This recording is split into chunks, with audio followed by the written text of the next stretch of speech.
sector predominantly was only a secondary income for the farmer. It was not his primary income.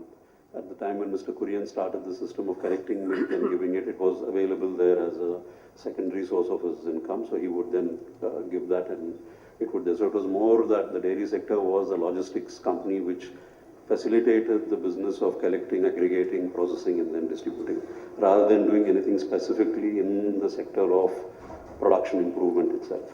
I mean, when I was listening to saying that it's difficult in terms of farming, that's where we get worried. We live off the farmers who are actually producing it, and that's where we come from. And my opinion is that it's not only the government, that also the industry itself must become proactive in getting into the back end. For example, none of the cooperatives or the private sector, we are dairy processors, are doing anything in the farm side. We might do a bit of concentrate of feed and give feed, but why is it that India is the country with so much of agri-residue, agri-waste, we don't have baling? And why is it that we lose huge amount in terms of transportation or haulage of wastage? So everybody must do their bit to get it back. And like Mahajan sir was saying, there is no pride today in being a farmer. If you're a farmer, it means that you have nothing else to do, therefore you're doing farming.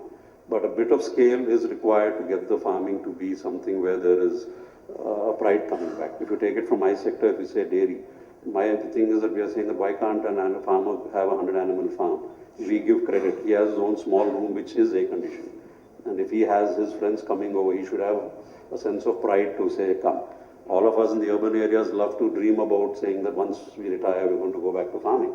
And all these stories do keep popping up all the time, but when people get back there, they realize how tough it is and they come back. So the dairy sector will play its role.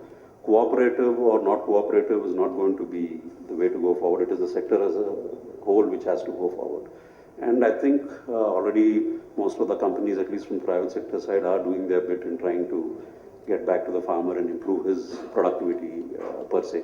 And it's not with that we're looking at only the farmer's development. Sure. Our survival depends on that. So Sure. we're trying to fight the battle of that.